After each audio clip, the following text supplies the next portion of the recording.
Good afternoon at magandang hapon sa inyo mga idol. At tayo ngayon ay tataan ng bubo trap. Ito yung ating bubo trap, 26 pieces na lang at nawala kasi yung isang piraso dito sa ating sa ating parkingan. Kaya 26 na lang to mga idol. At tara mga idol.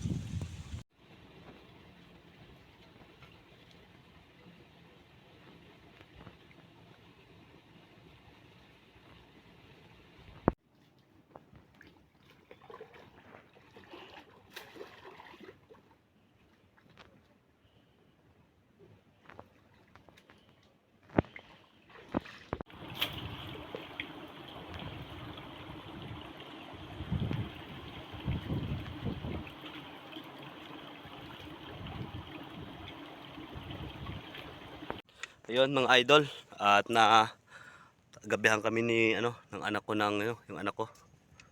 Nagabihan kami ng taan ng bubog mga idol kasi marami yung tinaan natin. Kaya gabi na lang at abangan na lang mga idol bukas kung ano yung natin magiging huli bukas. At dahil nga pala kami nagtaan ngayon mga idol ay dahil may order sa amin na dawat, at yung kasama ko sa trabaho sa pre-fluing siya yung may order. At abangan na lang mga idol bukas. Good morning mga idol.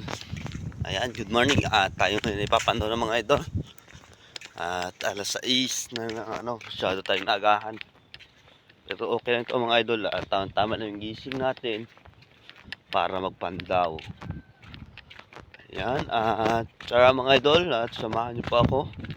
At mamaya kita-kits lang tayo dun sa parking kasi wala akong cameraman. Doon lang tayo makikita ko may mga idol. At let's go. Ayan mga idol, yung ating boober trap na pino na natin. Ayan, bago may pito pa tayo doon nakataan sa kabilang ilog. Bali may nahuli din tayong mga alimango. Ayan. Ito dalawang piraso talaga ito isang Bali may 3 piraso tayong huling mga alimango mga idol. So ngayon ay natin to. Lahat yan ay doon sa order nung may nag-order. Ayan isa. Ayan. Bago mga dawat mga idol. Marami din tayong dawat. At ayan, doon na lang mga idol, kita-kits na lang tayo sa ating parking lot. Ayun mga idol, natapos na namin taktak ng dawat. Pakita mo nga yung dawat natin dahil. Ito yung magakuha order Yun tanga na itong Ayan. Gamukha tagal ya. Ayan mga idol Ayan yung ating huli ngayon. Ayan. Sa kanya yun idol. Padalhin daw ng kanyang misis sa Saan nga dalhin tayo? Maynila. Maynila. Ayan. At good morning. At yan lang muna mga idol.